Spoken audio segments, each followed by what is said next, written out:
The first message arrived on a night when the sky seemed unusually alive.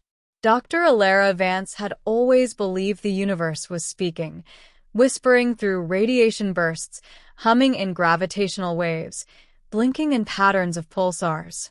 Most scientists called it background noise. She called it poetry. From the observation deck of the Helios Deep Space Array, suspended in orbit above Earth, she watched the constellations drift like scattered embers. The array was humanity's most advanced listening post, designed to scan distant galaxies for artificial transmissions. For 3 years, Alara had heard nothing but silence. Until that night. The anomaly appeared as a tremor in the data, too structured to be natural, too rhythmic to be random.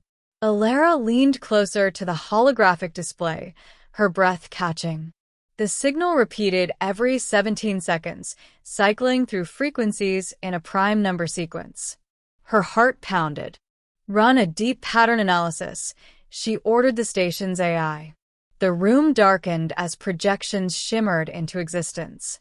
The signal resolved into something more complex, layers within layers, harmonics stacked like a cathedral of sound. And buried inside, coordinates. Alara stared at the galactic map. The coordinates pointed beyond the Perseus arm toward a region rarely studied due to heavy cosmic dust interference. A place thought barren. "This isn't possible," she whispered. The transmission pulsed again. But there was more. Hidden in the modulation was a waveform that almost resembled a voice. Over the next 72 hours, Alara barely slept. She and her small team isolated the message, filtering cosmic interference. Gradually, the noise thinned, and the voice emerged, soft, resonant, undeniably intentional. The translation algorithm struggled. The syntax was unlike any known linguistic structure. It carried tonal shifts that suggested emotion encoded in frequency rather than syllable.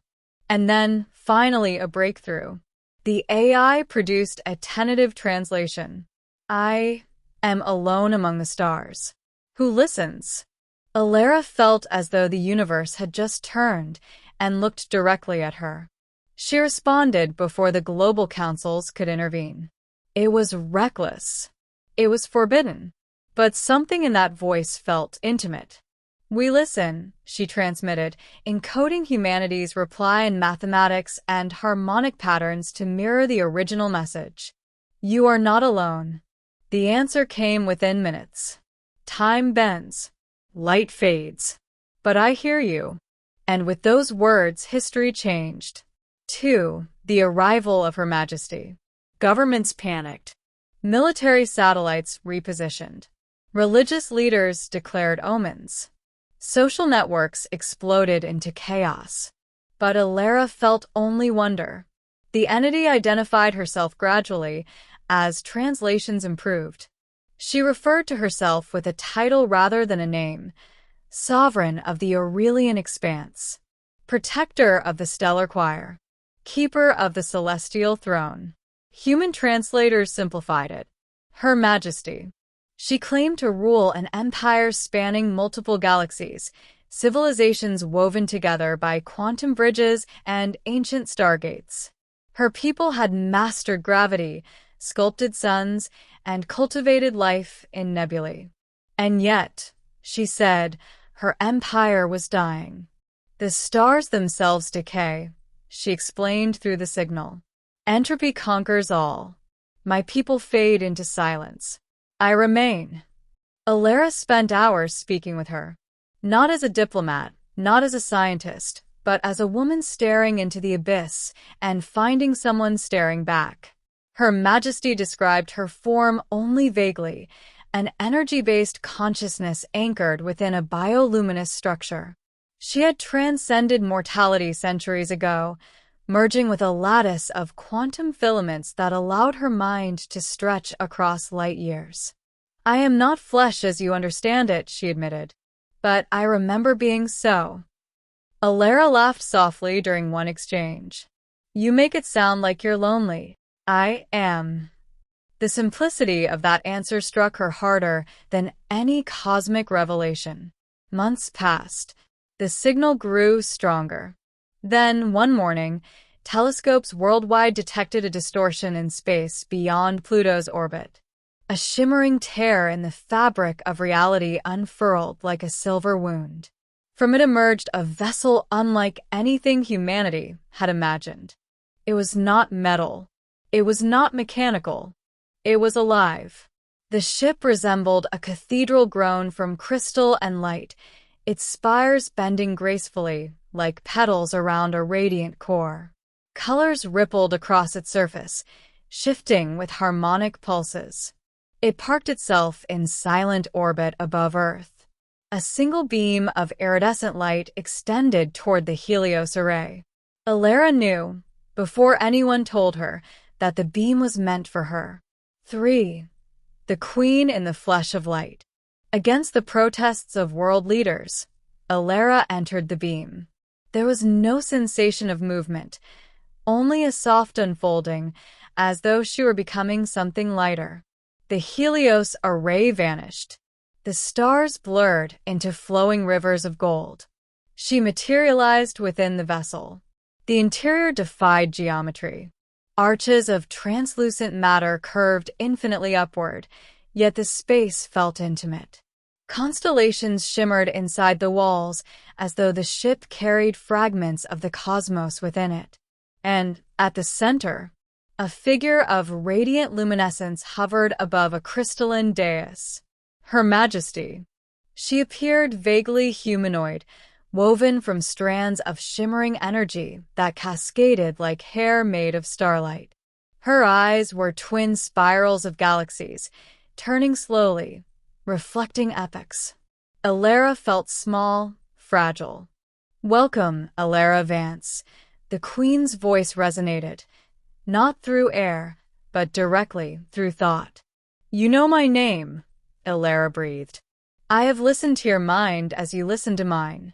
There was no malice in it, only warmth. Up close, Alara sensed something beneath the Queen's brilliance, a flicker of sorrow. A fading resonance. "You're dying," Alara said. The Queen did not deny it. "My empire collapsed long ago. I preserved myself in this vessel, wandering the void. But my energy matrix destabilizes. I sought another consciousness, not to conquer, not to dominate, but to connect." "Why Earth?" "You answered." They spoke for hours. Days, perhaps. Time behaved strangely inside the ship. The Queen showed Alara visions of the Aurelian expanse, spiral galaxies woven with luminous bridges, civilizations composed of living light, symphonies played on gravitational waves. Alara showed her Earth, oceans churning under moonlight, children laughing, cities glittering like constellations. The Queen absorbed it all with reverent fascination. "You are young," she said. "Your species trembles on the edge of destruction and transcendence. You remind me of my people before we became eternal, and before we forgot how to feel." The confession lingered between them. Alara felt something impossible forming in her chest. Affection. Awe. A strange pull. You didn't just want to talk, Alara realized. You wanted companionship. Yes. The Queen's light dimmed slightly, as though embarrassed. Alara stepped closer to the dais. "What happens when you die?" "My consciousness disperses into background radiation. I become noise." Alara's throat tightened. "There has to be another way." "There is one." The Queen's spiraling eyes focused intensely. "Merge with me." 4. The choice. The proposal shook Alara to her core. "If we join," the Queen explained, "your biological neural network can anchor my quantum matrix. Together, we would become something neither human nor Aurelian. A hybrid consciousness capable of bridging galaxies." "And I'd still be me?" "Yes." "But expanded. And if I refuse, I will leave your system." I will not risk harming your world. Alara thought of Earth below. The arguments, the wars, the fragile beauty of it all. Humanity was not ready for intergalactic empires. But she was not thinking as a representative of Earth. She was thinking as a woman who had found another soul in the endless dark. Would you feel me? She asked quietly. I already do. Alara stepped forward. I'm afraid. So was I once. The queen extended a filament of light. It hovered inches from Alara's forehead, humming softly. Love, the queen said, tasting the human word, is the closest translation to what I feel. Tears slid down Alara's cheeks. Then let's not let you fade into noise. She closed her eyes.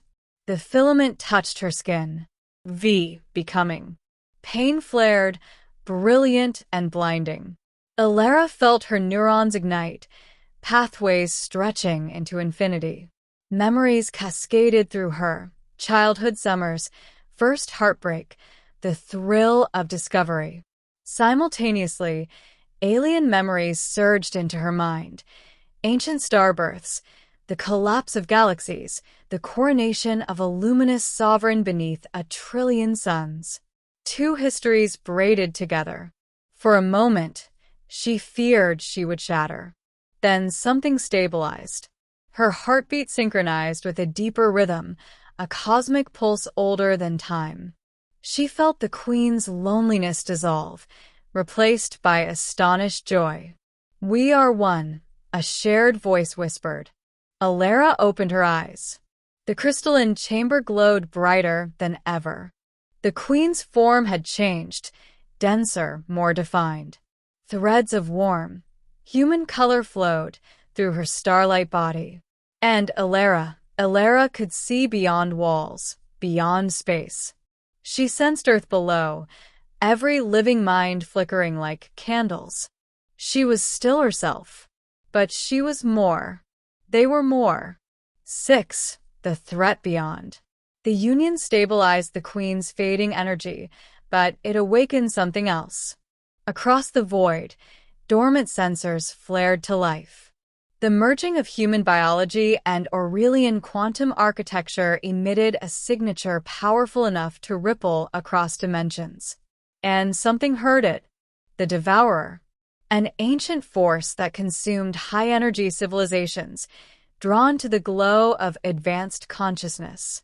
It had hunted the Aurelian Empire to extinction, feasting on their star-forged megastructures. Alara felt its approach as a cold pressure at the edge of awareness. It found us, she said. No, they said. The Devourer manifested as a distortion in space-time near Jupiter, swallowing light itself. Telescopes on Earth captured only a black wound spreading across the sky. Panic erupted worldwide. Inside the vessel, Alara and the Queen prepared.